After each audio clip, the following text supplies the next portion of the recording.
Um, Freud talked a lot about the psychosexual stages.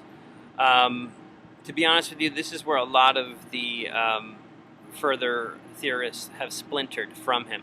A lot of them did not believe so much in the libido concept as much as he did. Other people thought there were more complex stages than just one's psychosexual stages. But I do want to cover them because a lot of people are going to argue against them. The first is the oral stage, which happens in the first year. And if we can't successfully get through the oral stage, and it is kind of what you think it is, it's actually working with your mouth and simply being able to kind of suck or suckle on certain things. But what I find interesting is if we're not able to successfully do these things, that we don't have the ability to trust oneself or others, that we have a fear of loving, that we're not able to form close relationships, and we have a low sense of self-esteem. If we can't accomplish these things, that's what's said to happen. The second stage is the anal stage. This is when we begin to control our anus, and if we are unable to control our anus, we have an inability to express anger. We are in denial of our own power as an individual, and we lack autonomy. Again, before we go much further, I just want to say that you may or may not agree with these concepts, but this is what Freud believed, and this is what Freud was writing down, and this is what Freud was preaching to his constituents. The next stage being the phallic stage. If we cannot successfully understand our genitalia, we have an inability to accept our own sexuality and our sexual feelings. We have difficulty accepting ourselves as a man or as a woman. This is where also we get our complexes from. You may have heard of the Oedipus complex or the Electra complex. The Oedipus complex is where one has a crush or feelings for their mother, and the Electra complex is where a daughter may have feelings for the father. Some major theorists had issues with these things later on, but hey, they were revolutionary in its time. The latency stage is ages 6 through 12. I just want to point out that the first, up until that point, up until the phallic stage, that was age 0 through 6. So those were the key components. That's where Freud said a lot happens and a lot goes into our unconsciousness. And if we can go back in time and kind of uncover some of those things and maybe talk about how, you remember getting weaned from your mother's breast milk, or how you remember, perhaps pooping your pants and not being able to control your anal stage. These are the kind of things that Freud would be interested in talking about the feelings that how you felt back when you were 1 or 2 or 3 or 4. He said that it oftentimes is the foundation for a lot of the anxiety that we have today. The fourth stage is the latency stage. That's ages 6 through 12. That's where we're primarily dealing with relationships with others and our ability to make friends. Obviously, if we can't do that successfully, then we have a hard time making friends. And then we go back into kind of a repetition of the genital stage of the phallic stage, where we're in a mature adult, and yet we're a sexual adult, and we're trying to maybe mate or procreate and kind of build healthy relationships. Changing gears a little bit, Erik Erikson, a German U.S.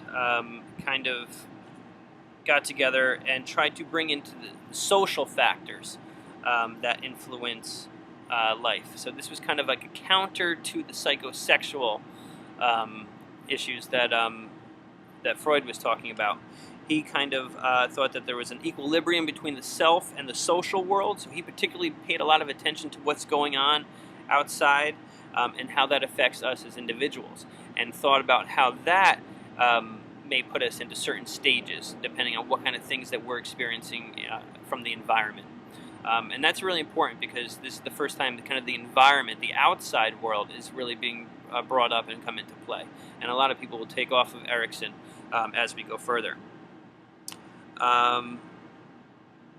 Erickson said that we have a crisis in our lifespan, and that we are kind of faced with a turning point at that stage. We either master the crisis or we fail. And by fail, I mean we stick to those kind of patterns that Freud was talking about, those unconstructive patterns. I don't want to say much more about Erickson. He may come up in further theories.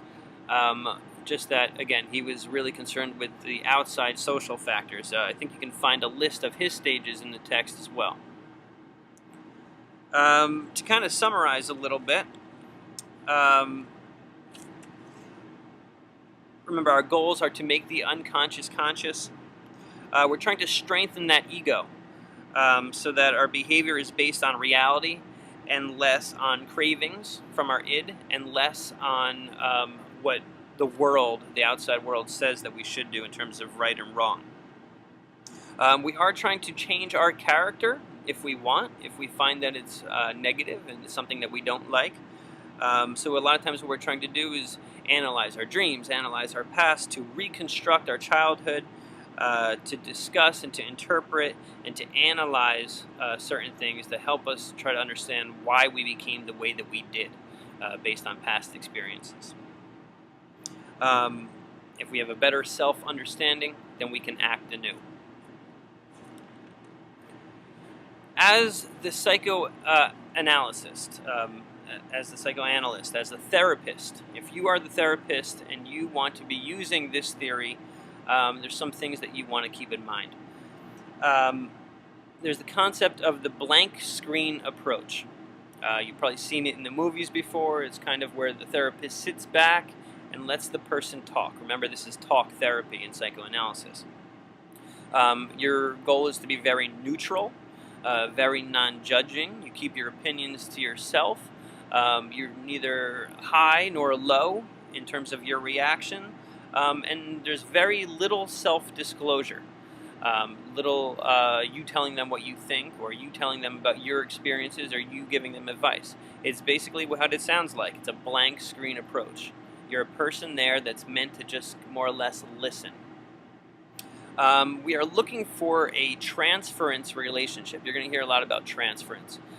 Transference is how someone may infuse certain qualities onto you as the therapist that they are thinking of somebody else. So if I'm talking to a therapist, I may begin getting angry with him or getting short with him the same way that I may have gotten angry or short with my father.